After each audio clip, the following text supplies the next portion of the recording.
नमस्कार साथियों, स्वागत है आप सभी का ज्ञान भूमि के यूट्यूब चैनल पर।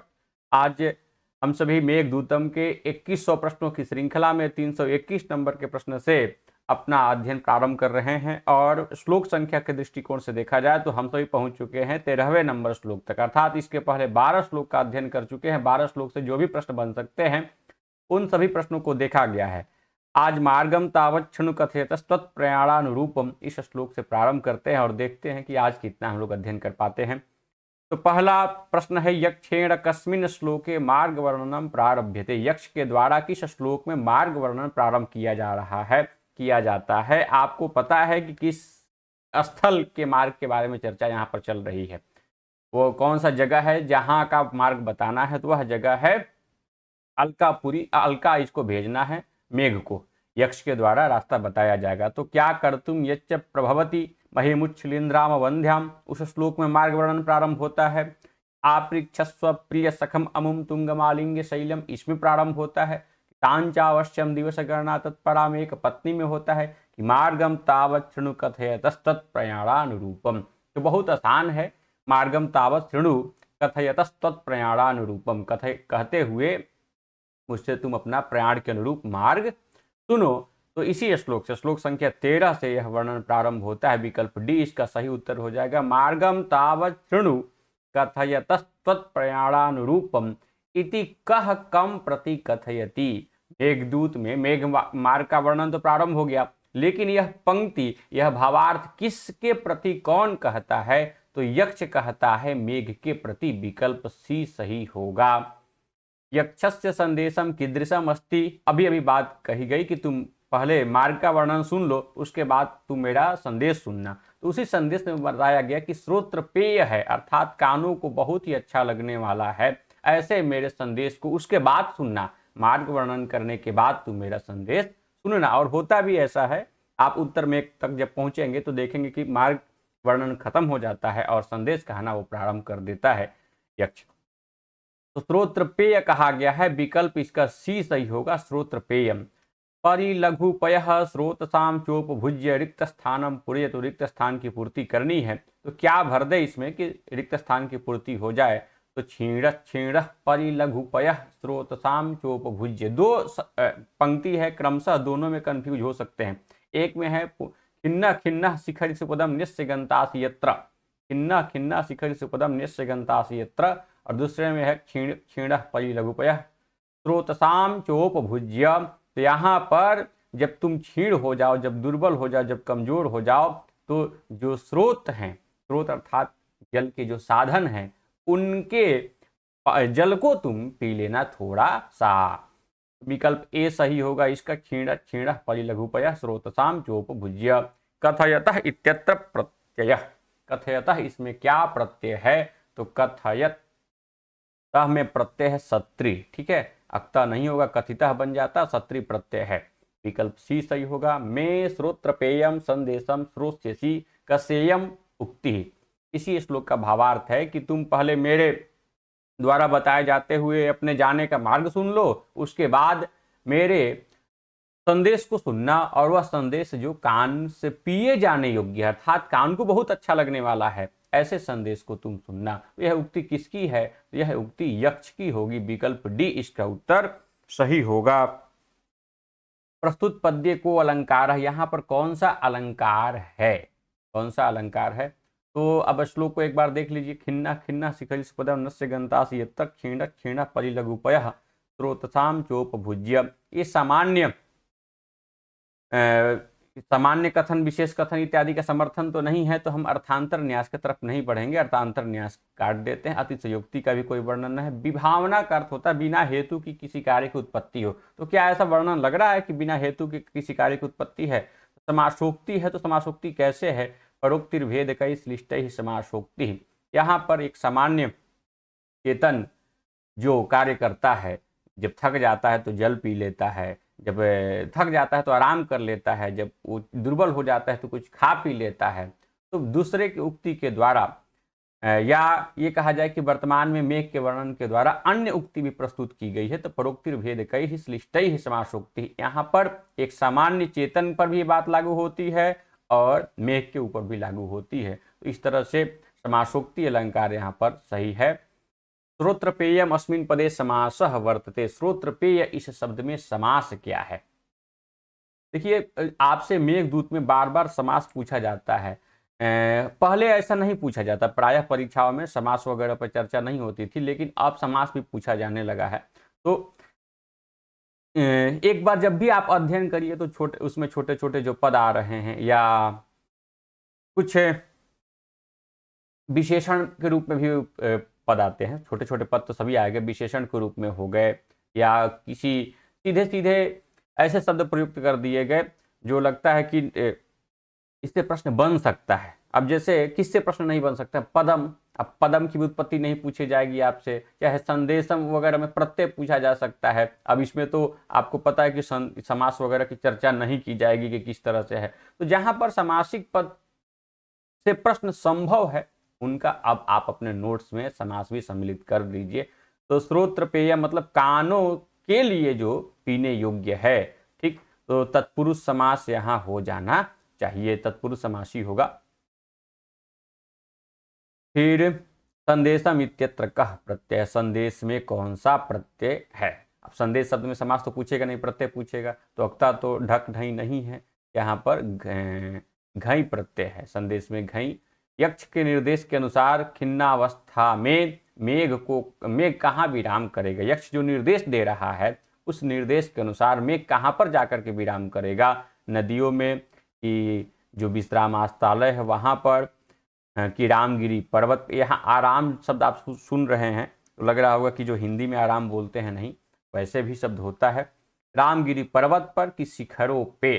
तो शिखरिषु पदम न्यस्य गंतासि यत्र खिन्नः खिन्नः शिखरिषु पदम। ये खिन्ना खिन्ना शब्द देख रहे हैं, खिन्ना खिन्ना शिखरिषु पदम न्यस्य गंतासि यत्र। तुम यदि थक जाओ तो शिखरों पर विश्राम कर लेना, उसके बाद तुम जाने वाला हो ना, आगे जाने के लिए विश्राम करके तब तुम जाना। तो विकल्प डी इसका सही होगा, शिखरिषु। शिखरिषु पदम, यहाँ पर रिक्त स्थान की पूर्ति करनी है तो क्या रख दें कि रिक्त स्थान की पूर्ति हो जाए? तो खिन्ना खिन्ना शिखरिषु पदम न्यस्य गंतासि यत्र क्षीण परिलघुपयः स्रोतसाम चोपभुज्य। तो रिक्त स्थान की पूर्ति न्यस्य विकल्प ए से की जाएगी। यक्ष के अनुसार क्षीणावस्था में मेघ को क्या करना चाहिए? तो अभी तो खिन्नावस्था में बताया गया कि क्या करना चाहिए, कि शिखरों पर विश्राम कर लेना चाहिए। जब क्षीण अवस्था में हो तो क्या करे? तो स्रोतसाम पयः उपभुज्य, अर्थात पर्वतीय जो नदी है उनके जल का पान करके तुम आगे की तरफ बढ़ना। सुमेलयतु, सुमेलन करना है। देखिए, सुमेलन करने वाले जो प्रश्न है उसका उद्देश्य मात्र हम यही है कि आपने श्लोक को समझा है, उसके शब्दों को समझा है, तो कौन सा शब्द किसके साथ समुचित सेट करता है। ऐसा नहीं है कि कोई करता है कोई क्रिया है, या ऐसा भी नहीं है कि कोई ग्रंथ करता है उसके ग्रंथ का नाम दिया गया है तो सुमेलित करें। आप यहाँ पर कुछ अलग तरीके से सुमेलन देखेंगे तो उस सुमेलन में यही है कि कौन सा शब्द किसके सबसे समीपवर्ती हो दिखाइए। तो श्रोत्रपेयम में संदेशम हो जाना चाहिए था,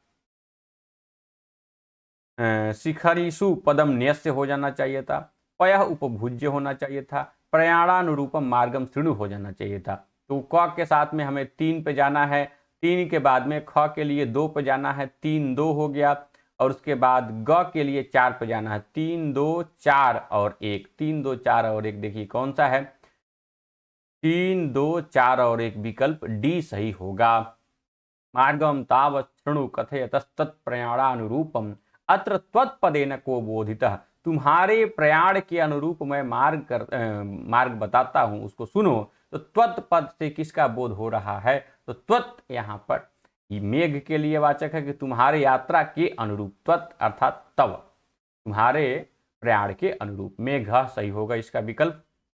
कस्मिन विकल्पे मेघस्य कृषा अवस्था संभाविता, इसी श्लोक में उसके दुर्बल होने की भी चर्चा की गई है, तभी तो कहा गया है कि तुम जल पी लेना तब जाकर के आगे बढ़ना। तो क्षीण क्षीण परिलघुपय स्रोतसाम चोपभुज्य, इसी में उसकी दुर्बलावस्था की कल्पना की गई है। खिन्ना खिन्ना में थके हुए अवस्था की बात की गई है, यहाँ पर कृषा अवस्था बोला गया है। तो कृषा अवस्था मतलब दुर्बलावस्था, जब वो दुर्बल हो जाए, और खिन्न में जो है कि वो थका हुआ हो।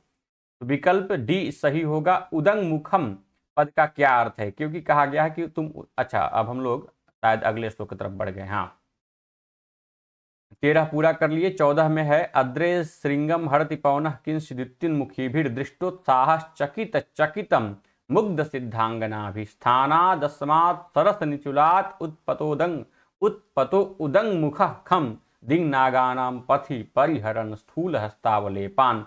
तब आइए इससे संबंधित प्रश्नों को देखते हैं। उदंग मुखम पद का क्या अर्थ है? तो उदंग यहाँ पर उत्तर दिशा का वाचक है, उत्तर की ओर मुख करके, तो उत्तर दिशा की ओर इसका विकल्प सी सही होगा। पवनः अद्रे श्रृंगम हरति इति प्राकृतिक दृश्यम काह द्रक्ष्यन्ति। पवन जो है कि पर्वत के शिखर को ले जा रहा है, यह प्राकृतिक दृश्य कौन देखेगा, कौन देखेंगी? क्योंकि काह है, बहुत सारी कोई देखने वाली है। तो सुरासुर स्त्रियः पथिक जनाः कि विरह युक्त जनाः कि मुग्ध सिद्धांगनाः। तो मुग्ध सिद्धांगना ही विकल्प सही होगा। देखिए क्या लिखा है, दृष्टोत्साह चकित चिकितम मुग्ध सिद्धांगना भी। मुग्धो जो मुग्ध है, सिद्धांगनाएं जो मुग्धा हैं, भोली भाली हैं, ऐसे सिद्धांगनाओं के द्वारा तुम देखे जाओगे। तो मुग्ध सिद्धांगना इसका उत्तर सही होगा। स्थानादस्मात् सरस निचुलात् उत्पतोदंग मुखः खम अत्र कस्य स्थानस्य चर्चा वर्तते। ठीक, इसका मतलब आप समझते होंगे। ए का मतलब क्या है, बी का मतलब क्या है, मैं पूर्व के वीडियो में बताता आया हूं, अब बार बार उस पर समय हम लोग नहीं देंगे। तो यहाँ पर किसी स्थान की चर्चा है कि तुम यहाँ से उत्तर की तरफ उड़ो, उत्तर की तरफ आगे जाओ, आकाश की तरफ बढ़ो।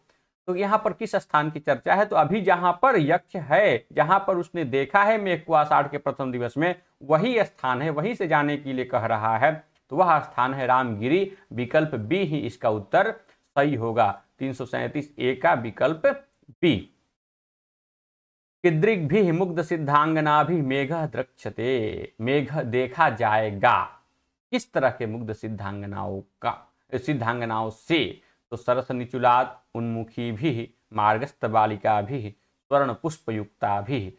तो उन्मुखी भी जो उन्मुख है, जो इसके तरफ अपना मुंह की हुई है, उन्मुखी भी यहाँ पर से आप ले लें। किंस्वित इति उन्मुखी भी मुग्ध सिद्धांगना भी। ठीक, विकल्प बी सही होगा। अद्रेह श्रृंगम, अब आगे रिक्त स्थान की पूर्ति करनी है, तो ये तो अब पद की आवृत्ति करे, पद्य की आवृत्ति करे, उसमें कोई चरण है, तो यदि ऐसा लगता है कि नहीं फेमस है, सुक्ति है, तो उसकी आवृत्ति करें। तो उसी क्रम में आप श्लोकों को बार बार देखेंगे तो इस तरह के प्रश्न हल कर लेंगे। या फिर भावार्थ लगाइए। अद्रे श्रृंगम हरति पवनः किंसुदित्युन्मुखीभिः, विकल्प ए सही होगा 339 का।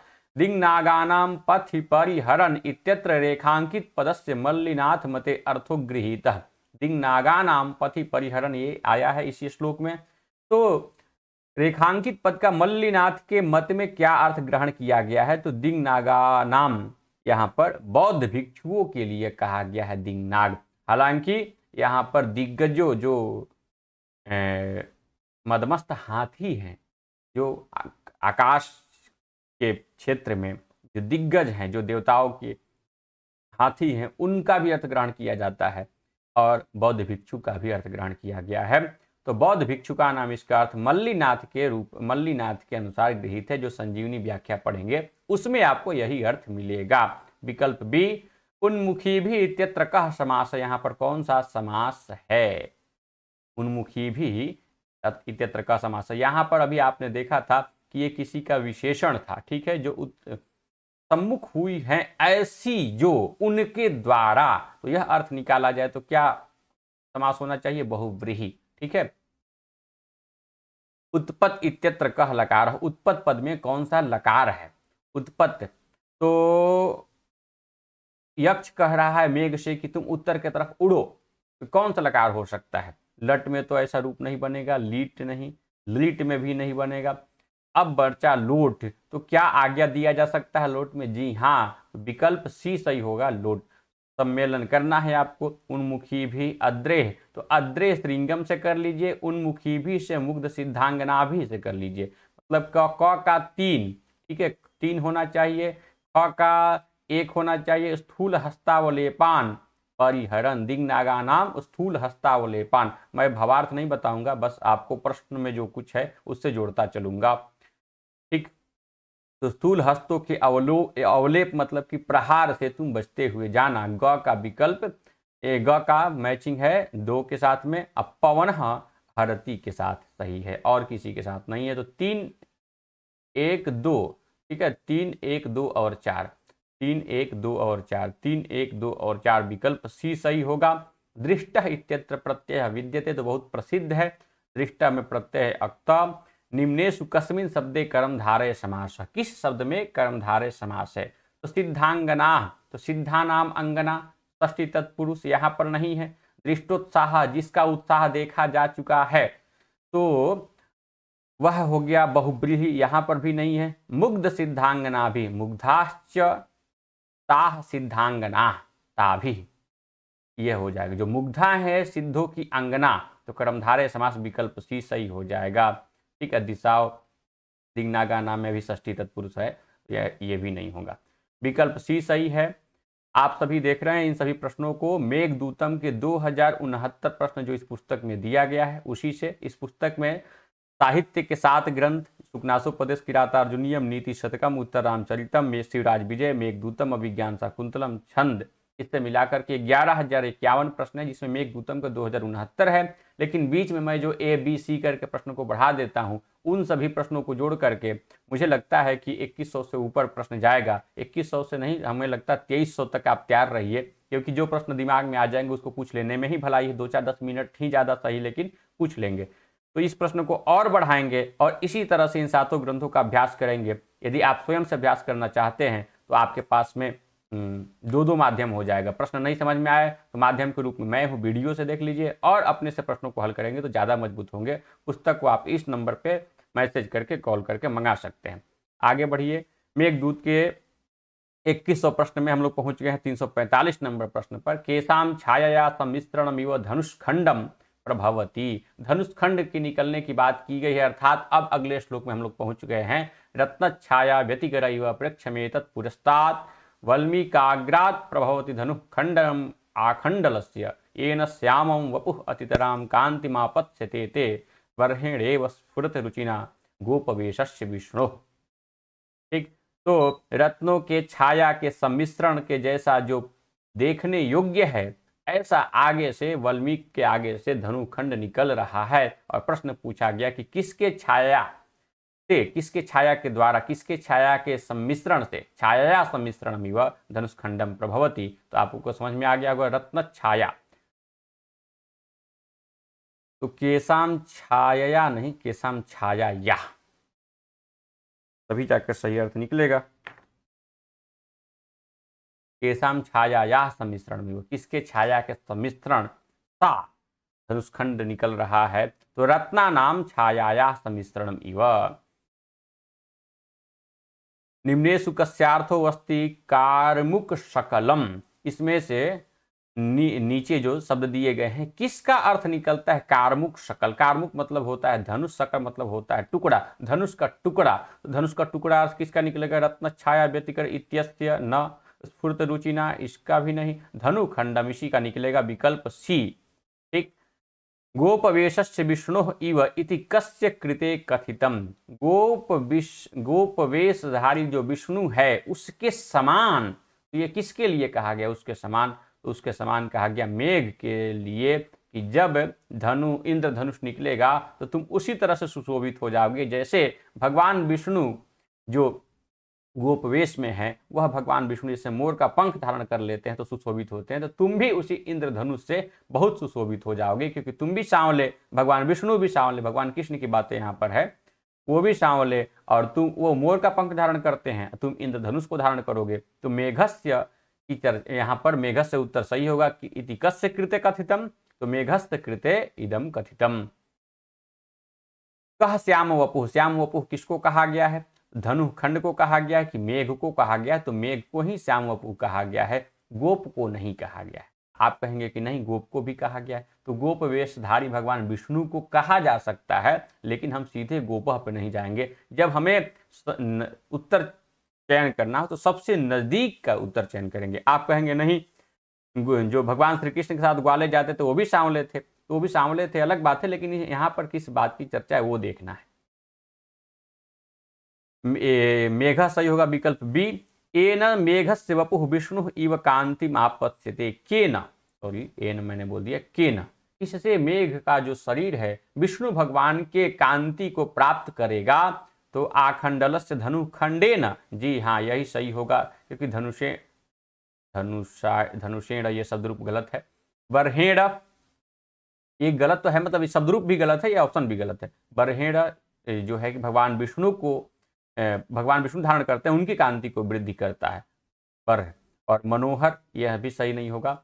इंद्र का जो धनुष खंड निकलने वाला है उसी से मेघ की कांति बढ़ जाएगी और विष्णु की कांति को प्राप्त कर जाएगा। आखंडलस्य पदस्य को अर्थ, आखंडल पद का क्या अर्थ है? तो आखंडलस्य पदस्य अर्थ भवति इंद्रस्य। मेघस्थ विषय किम असत्य, मेघ के विषय में क्या असत्य है? शुक्ल वर्णेन शिवम इव, हमें तो लगता है कि यही असत्य है, शिव के समान है, शिव इव। तो शुक्ल वर्ण से शिव के समान नहीं, शिव के समान नहीं और शुक्ल वर्ण भी वो नहीं है। तो विकल्प बी, विकल्प ए ही इसका उत्तर सही हो जाएगा, यही असत्य है। अतितराम कांति धारक, जी हाँ, अभी वह जब इंद्रधनुष निकलेगा ना तो बहुत ज्यादा कांति को प्राप्त कर जाएगा, यह तो सत्य है। बरहेण गोप वेशस्य विष्णु इव, जैसे पंख से भगवान विष्णु हो जाते हैं, गोप वेशधारी विष्णु, उसी तरह से ये भी हो जाएगा, ये भी सत्य है। श्यामम वपुः भी उसको कहा, उसका शरीर भी सांवला है, तो ये तीनों सत्य हो जाएगा, लेकिन यही असत्य है, शुक्ल वर्ण से शिव के समान। स्फुरत रुचिना शब्देस्मिन् कः समास, स्फुरत रुचिना इस शब्द में कौन सा समास है? तो स्फुरत रुचि, ठीक है, स्फुरिता रुचि यस्य, जो कांति वाला है, यहाँ पर किसके लिए कहा गया था स्फुरत रुचि? भगवान विष्णु के लिए कहा गया है। बरहेण स्फुरत रुचिना गोपवेशस्य विष्णु, नहीं, स्फुरत रुचिना तो इसके लिए कहा गया है, बरहेण स्फुरत रुचिना, बर के विशेषण में कहा गया स्फुरत रुचिना। श्लोक संख्या पढ़ रहे थे 15, स्फुरता रुचि यस्य, मैंने बताया ही। तो बहुब्रीहि समास होगा विकल्प डी।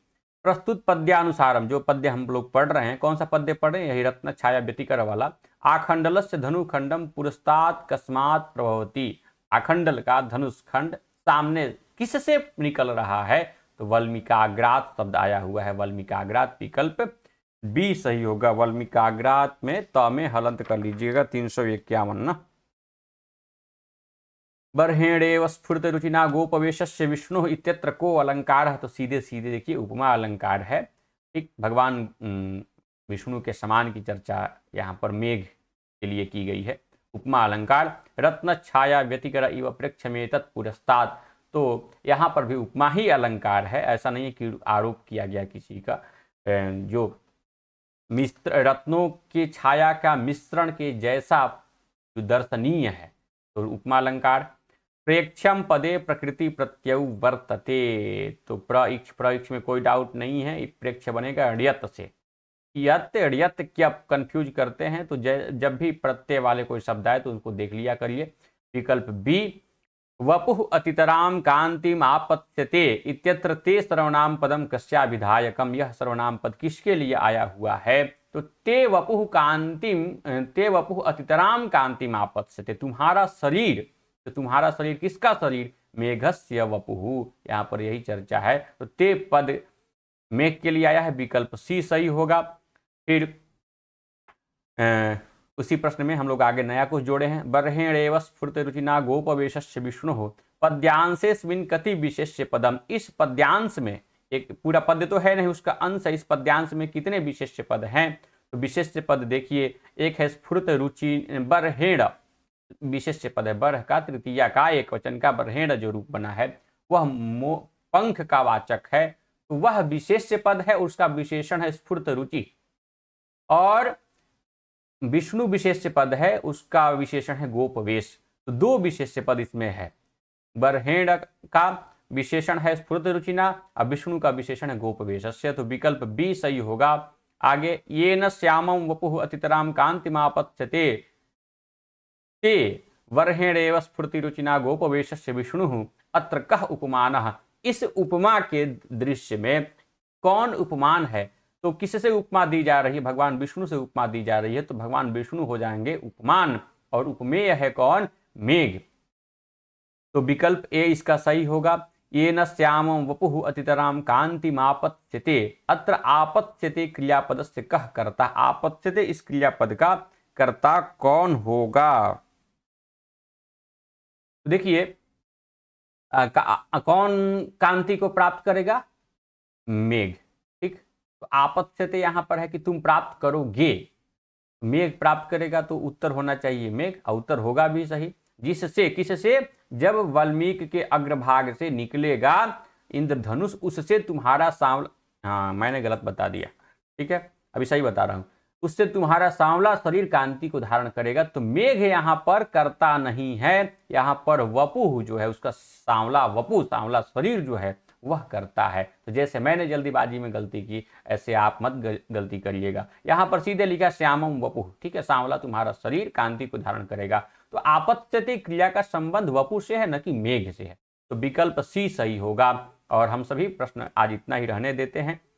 पहुंच चुके हैं, आज पढ़े 13, 14, 15 3 श्लोकों के प्रश्नों को पढ़े, और आप अपने से भी अभ्यास करिए, खूब मंगाइए, खूब पढ़िए, जल्दी मंगाइए और इतने प्रश्नों को हल करिए कि इन 7 ग्रंथों में आपसे कुछ बाकी न रह जाए।